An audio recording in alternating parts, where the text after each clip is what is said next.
Hello दोस्तों, welcome back to the our YouTube channel education by Vivek.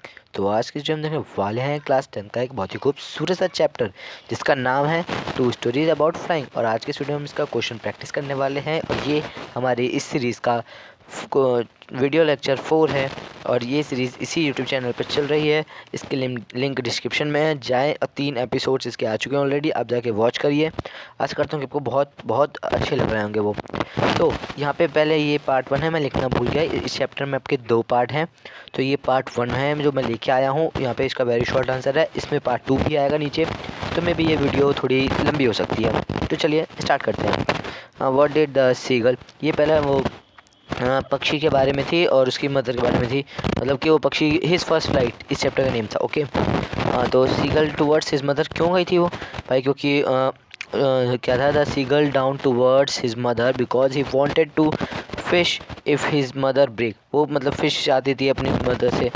And seagull, next question है, seagull not go with the rest of his family, why, बताओ। तो क्योंकि भाई उसे डर लगता था, ये अफेयर टू फ्लाई, क्या चाहते हैं। How did the family show their happiness for the young seagull answer, sorry, how did the family show their happiness for the young seagull? They offered him scrap of dogfish through their breaks. Okay, so in next question, for how long had the seagull been along? He had been along at least 20 hours, कम से कम वो 24 hours, कम से 24 घंटे वो अकेले था। तो उसके घर वाले उससे दूर चले गए थे क्योंकि वो लोग तलाश में गए थे भाई सामान ढूंढने की, और वो बेचारा को उड़ना नहीं आता तो कुछ कर नहीं सकता था। Why was he afraid to fly, he was afraid to fly because his wings would never support him, क्योंकि जो उसके विंग्स थे वो उससे कभी सपोर्ट करते ही नहीं थे उड़ने के लिए, है ना। What were the way the seagull had through of the joy in his family, तो था आंसर इसका, he thought of joining his family jumping and walking up to them. Okay, where did young seagull live, तो young seagull कहाँ पे मतलब जिंदा हो गया, तो the young seagull lived alone on his ledge. Okay, who include the seagulls family except, क्या कहते हैं, सीगल्स की फैमिली में कौन था जो एक्सेप्ट नहीं था। 5 मेंबर थे total his family except for him, मतलब उसके अलावा उसकी फादर थे और 2 ब्रदर्स और एक सिस्टर और थी, ठीक है। What did see thrown the day, ये जो मैं क्वेश्चन करा रहा हूँ ये आपके 1 मार्क्स में एमसीक्यूज में बिल्कुल पूछे जा सकते हैं, और आपके में भी उसमें क्या कहते हैं, जो एक वो आता है ना चैप्टर वाइज, इसमें चैप्टर के पूरे वो थोड़ी सी एक पैराग्राफ लिखा रहता है और नीचे क्वेश्चन, ये उसमें 1 मार्क्स में आ सकता है ऐसे क्वेश्चन। ये 1 वर्ड आंसर है, मैं जानबूझ के यहाँ पे दिखा रहा हूँ कि आपको एक अगर लिखने में भी आ गया सेंटेंस में तो आप उसमें लिख सकते हैं। What side maintain the young seagull, this side food maintain him. Okay, अब यहाँ से हम शॉर्ट आंसर लिखेंगे, ये वेरी शॉर्ट आंसर थे, ये यहाँ से 2 मार्क्स वाले क्वेश्चन स्टार्ट हो सकते हैं। How does author describe the young seagull fear of fly, तो उसने बताया कि उसका जो वो थे क्या कहते हैं विंग्स थे, वो विंग्स ढंग से काम नहीं करते थे, ऐसा उसको लगता था कि उसके विंग्स कभी वो उड़ेगी तो उसे सपोर्ट नहीं करेंगे, तो इसी तरीके से कुछ ऑथर ने दिखाया, बाकी हमें लिख दिया, आप लोग बिल्कुल एक बार जरूर पढ़िएगा। दूसरा क्वेश्चन है, how did the mother trick the young seagull into the fly, उनकी मदर ने क्या ट्रिक लगाई थी, जो उसका जो सीगल था वो उड़ने लगा था, उन्होंने ट्रिक लगाई कि पहले तो सब लोग उसको छोड़ के उसे चले गए, फिर उसके बाद में उसकी मदर ने खुद को वो गिरते हुए उसे कुछ ना देते हुए कुछ भी, बट वो अचानक से ऐसे कूद के आगे उसने मछली छीनी, तो वो उस टाइम से उड़ना सीख गया। ये मैंने यहाँ पे इंग्लिश में लिख दिया, आप लोग जरूर एक बार पढ़ लीजिएगा, ठीक है। Why did the young seagull take a plug, what stopped him for doing so why did the young seagull take the plug, what did the stop for him. तो इस क्वेश्चन में आप लोग इंपॉर्टेंट लगा लीजिए, क्योंकि ये क्वेश्चन आपके 1 मार्क्स में आ सकता है, और 1 मार्क्स नहीं, सॉरी, वेरी शॉर्ट टाइप, हाँ, तो 1 मार्क्स या 2 मार्क्स में आपके बोर्ड्स के एग्जाम में पूछा जा सकता है। और इस क्वेश्चन को अगर आप लोग पीवाईक्यूज में देखेंगे तो आपको लिए बहुत बहुत दिखेगा कि आपको ये क्वेश्चन पूछा गया है। ओके, नेक्स्ट क्वेश्चन की ओर बढ़ते हैं। How did the hungry seagull try to pretend attach his mother attraction, how did hundred, मतलब किस तरीके से अपने मदर को देख रहा था जब वो भूखा सीगल था। तो भाई सोचो, अगर तुम्हें भूख लगी है, तुम्हें प्रिटेंड कैसा प्रिटेंड कर रहा था कि अट्रैक्ट हो, कि मम्मी मेरे को देखिए, मेरे को खाने के लिए बुलाए, लेकिन ऐसा कुछ था ही नहीं। तो यहाँ पे थोड़ा मैंने लिखा है कि वो किस तरीके से कर रहा था, आप लोग पढ़िएगा जरूर, ठीक है। नेक्स्ट क्वेश्चन है, what did the young seagull do when the maintain by hunger? Did hunger motivate him to dive at the fish in the air? जब फिश उड़ी तो उससे मोटिवेट हुआ उसको लेने, क्योंकि वो बहुत भूखा था सीगल। लिख दिया यहाँ पे। अब हम लोग यहाँ पे बढ़ते हैं सबसे इम्पोर्टेंट क्वेश्चन की ओर, लॉन्ग आंसर टाइप क्वेश्चन। ये आपके पेपर में लास्ट में मतलब वो होता है ना, लास्ट के 12-13 नंबर के क्वेश्चन उसमें पक्का आ सकते हैं। तो यहाँ से आप लोग बिल्कुल भी दिक्कत मतलब वो नहीं करेंगे कि वीडियो स्किप कर दें, क्योंकि ये यहाँ से बहुत बहुत इंपॉर्टेंट है। पहला क्वेश्चन है, why was the young seagull afraid to fly? Okay, ठीक है। Do you think all young bird are afraid to make their first flight, or are say some bird more tame than others? Do you think human body also find it's a challenge to take its first step? उसने अपने पहले step को अपने challenge की तरह लिया था। तो ये मैंने आंसर लिख दिया है, आप लोग सॉल्व कीजिएगा और मेरे को कमेंट में ज़रूर बताइएगा, क्योंकि ये क्वेश्चन इजी था इसलिए मैंने इसकी एक्सप्लेनेशन भी नहीं की। यहाँ से मैं करूँगा क्योंकि यहाँ से अब मज़ा आने वाला है, आपको बिल्कुल एक स्टोरी की तरह लगेगा, बिल्कुल मज़ा आ रहा होगा। आशा करता हूँ वीडियो को लाइक ज़रूर कीजिएगा और दूसरों के साथ ज़रूर शेयर कीजिएगा, ताकि उनको भी इस वीडियो के बारे में पता चले जो मैंने इस चैनल पर चला रखी है। वो बाकी के 3 एपिसोड वो लोग भी देख लेंगे, आप लोग भी देखिए, मज़ा करिए। आइए पेपर की तैयारी करते हैं बोर्ड्स की। What happen after the seagull learn अब हाउ टू फ्लाई? क्या हुआ जब वो सीख गई कि उसे उड़ना कैसे? तो दैट इज जब पहले तो देखो यहाँ पे तुम्हें पहले लिख देना कि the seagull came to the bring the ledge to order to fresh his mother. पहले बताना कि किस तरीके से उड़ना सीखी, फिर उसके मदर ने कितने सारे वो किए कि नहीं तो मैं खाना नहीं दूंगी, मदर उसको इग्नोर कर रही थी, ये सब लिख देना थोड़ा थोड़ा। फिर बताना कि इससे वो उड़ना सीख गई, उसके बाद फिर वो अपने फैमिली के साथ शिकार ढूंढने चली गई, मतलब खाना वाना ढूंढने चली गई। इसलिए बस यही था इतना, ठीक है। और थर्ड क्वेश्चन है कि why was the seagull left alone in the ledge by his family? वो क्यों अकेले थी? क्योंकि उसे उड़ना नहीं आता था तो उसकी फैमिली उसे लेकर नहीं जाते थे। बस इसी को आप बड़ा अक्षर लिख दीजिएगा, मैंने यहाँ लिख रखा है। और इसकी PDF की लिंक मैं आपको डिस्क्रिप्शन में दे ही दूँगा, टेलीग्राम चैनल की लिंक है, उसमें ये PDF पढ़ेंगे, आप लोग जाके वहाँ से पढ़ लीजिएगा। नहीं मैं आपको क्या कहते हैं, ये लॉन्ग टाइप आंसर इसलिए रीड नहीं करा था क्योंकि ये आपके लिए भी ज़रूरी नहीं है, मतलब है तो बिल बहुत ज़्यादा इंपॉर्टेंट, बट अभी मैं अगर से एक एक लाइन एक्सप्लेन करने लग जाऊँगा तो आपका भी टाइम वेस्ट होगा, मेरा टाइम वेस्ट होगा। मैंने इसका समरी लेक्चर इसी चैनल पर बना रखा है, आप समरी लेक्चर जाकर जरूर देखें। एक बार समरी लेक्चर देख लेंगे उसके बाद आप इसके क्वेश्चन वाली सीरीज़ को, मतलब वो होता है ना, इसको एक बार PDF से क्वेश्चन सॉल्व कर लीजिए, आपको बहुत बहुत हेल्प मिलेगी। ओके, सो नेक्स्ट है, describe the humanisation and turning that the young seagull faced from his family when he used to sit alone the luggage without mustering his courage to in the air. Okay, ये last question था, इसका 5th question था यहाँ पे long answer type का question का। अब यहाँ से ये देखिए पार्ट टू कमेंट में जरूर पहले बताइएगा कि ये कौन सा चैप्टर है पार्ट 2। अगर आपको पता होगा तो ही आपको मैं मतलब तो ही आपको मेरे को लगेगा कि हाँ यार बच्चे पढ़ते तो हैं। तो चलिए आगे देखते हैं कि वेरी शॉर्ट टाइप आंसर, ये नेक्स्ट क्वेश्चन है। आज मे भी आपने कमेंट में आंसर लिख दिया होगा कि ये कौन सा चैप्टर है। तो अब चलिए स्टार्ट करते हैं। Did Paris control hear the pilot the second time he called why? The Paris control did not hear him because his radio has gone dead. जिस वजह से उसका जो रेडियो था वो डेड हो गया था, इसलिए पेरिस के लोग उसे सुन नहीं, मतलब पेरिस का जो कंट्रोल रूम था उसे सुन नहीं सकता था। What type of story of black elephant? एक मिस्टीरियस थी, ये क्वेश्चन तो इंपॉर्टेंट था बट ये ऊपर वाला था।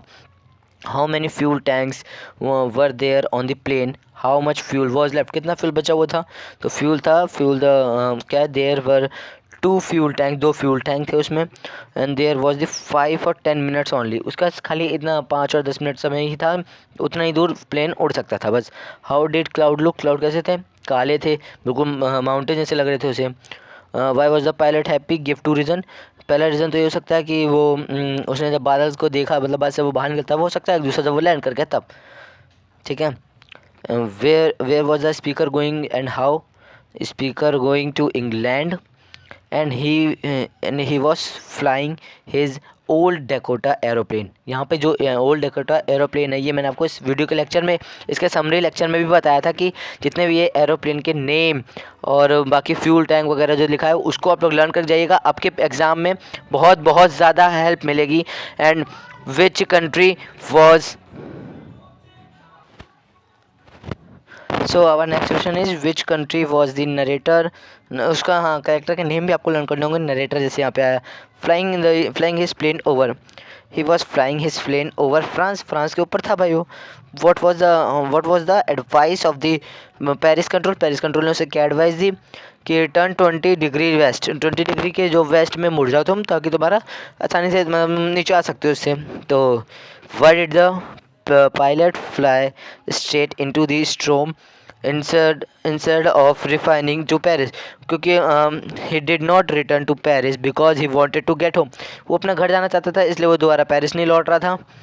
और अगला क्वेश्चन है why did the pilot call the Paris control room at the room the first time?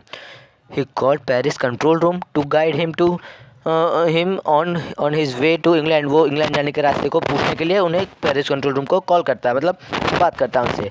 यहाँ से अब short type question answer, why the black aeroplane is called strange, black aeroplane strange क्यों था? क्योंकि बिकॉज इट्स सडनली अपेयर्ड, वो suddenly आ गया वहाँ पे। Pilot of Dakota 008 aeroplane is a dark mysterious cloud, वो डार्क मिस्टीरियस क्लाउड के अंदर था। It had no lights on its wing, उसके विंग पे कोई लाइट नहीं थी। Then it was flying ahead to the Dakota 008 aeroplane to guide through the cloud, through को मतलब क्लाउड के आगे जा रहा था। Then it disappeared and there was no trace of it anywhere, उसका कोई निशाना नहीं मिला बाद में आगे चल के। नेक्स्ट क्वेश्चन है, why does the narrator say I landed and was not sorry to walk away from the old Dakota, ये डकोटा जो आ रहा है ना ये प्लेन का नेम है, आपको मैं पहले बता दूँ। आफ्टर लैंडिंग के बाद the narrator was not sorry to walk away from the old Dakota because he had a horrific and fearsome experience flying that plane. He was very happy, वो ज़्यादा ही खुश हो गया that he had landed the plane safely, जब उसने plane को land करा लिया सेफली तो बहुत बहुत ज़्यादा खुश हो गया। That is why he was not sorry to walk away, इसलिए उसने सॉरी नहीं बोला, वो चल गया। Instead he wanted to know where he was and who is the pilot of what, वो वहाँ जाकर देखने लगा कि भाई जो जिस प्लेन ने मेरी मदद की इतनी, जिसकी वजह से मैं नीचे आ पाया, उस प्लेन का वो कौन था, पायलट कौन था, वो पूछने के लिए गया। अब जैसा तो पायलट तो कोई था ही नहीं, वो प्लेन ही कोई नहीं था, उसे लग रहा था बस I take the risk, what is the risk, risk क्या था, and what does the narrator take it, narrator ने ऐसा कौन सा रिस्क लिया था। तो जो रिस्क था जो कि ब्लैक स्टॉर्म में जाने का रिस्क था, the narrator was the pilot decided to take a risk as he going on holiday, जब हॉलीडे और मीट हिज फैमिली, वो अपनी फैमिली से मिलने के लिए ज़्यादातर रिस्क ले रहा था। Spend some good time to with them, अपने फैमिली से अच्छा टाइम बिताना चाहता है। He always wanted to get home in the time to enjoy good English breakfast करना चाहता था अपनी फैमिली के साथ। Describe the narrator experience, narrator का एक्सपीरियंस में डिस्क्राइब करना है। He flew the aeroplane into the storm, जब वो स्टॉर्म में एरोप्लेन जाती है तब का। तो as he flew the aeroplane into the storm everything went black, सब कुछ ब्लैक हो गया था। The plane began to turn and twist, plane turn और ट्विस्ट करने लग गई। The entire instrument plane was dead, जितने भी अंदर के इंस्ट्रूमेंट थे सारे डेड हो गए थे। The pilot could not find whether which direction, so direction to go, कौन सी डायरेक्शन में जाना था तो उसे पता नहीं था। Suddenly he was another aeroplane, वहाँ पे दूसरी एरोप्लेन आ गई थी। It was wanted to asking him to follow, उसने उसे इशारा किया कि तुम मेरे को फॉलो कर लो। He was glad find a helper, उसे लगा कि कोई हेल्पर है, मैं हेल्प करने आया। Following that strange aeroplane the pilot came to the storm and reached his destination, वो अपने डेस्टिनेशन तक पहुँच गया स्टॉर्म में घुसने के बाद। नेक्स्ट क्वेश्चन है, what did he do when he was inside the cloud, ऐसा वो जब क्लाउड का तो उसने क्या किया। ये इसका आंसर आप लोग कमेंट बताइएगा, मैं क्वेश्चन आप लोग के लिए छोड़ के जा रहा हूँ। मालूम है यहाँ लिखा है लेकिन मैं अभी इसको ऐसे कर देता हूँ क्योंकि आप लोग आंसर यहाँ से देख के लिख देंगे, ठीक है। आप लोग को आंसर लिखना है, बाकी मैंने PDF लिंक तो दे ही रखी है, वो ब्लैंक PDF भी है, तो आप लोग उसमें से देख लीजिएगा, ओके। सो ये नेक्स्ट क्वेश्चन है, यहाँ से लॉन्ग टाइप आंसर है। अब बारी आती है 5 मार्क्स वाले क्वेश्चन की या फिर 3 मार्क्स वाले क्वेश्चन को करने की, जिसमें कि हमें बहुत ज़्यादा मार्क्स मिलने वाले हैं। चलिए देखते हैं। पहला क्वेश्चन है, the sight of the food made in him, what does this suggest, क्या सजेस्ट हुआ। And what complete the young seagull to finally fly, young seagull, sorry for that यार, यहाँ पे लगता है मेरे ख्याल से गलत क्वेश्चन आ गए हैं, सीगल वाले का ही आ गया क्या। नेक्स्ट क्वेश्चन है, मैं देखता हूँ। How did the author came to safely black, sorry ये फर्स्ट क्वेश्चन में भी थोड़ा सीगल टू, एक second, related to food and man, what does this suggest it's completed, हाँ तो ये भी उसी का ही क्वेश्चन है, आप लोग कर लीजिएगा, मे बी आपको इसकी ज़रूरत ना पड़े, ये स्लाइड थोड़ी गलत आ गई है, जस्ट वेट। वेट कीजिएगा आप लोग, मैं थोड़ा कुछ बस हो गया।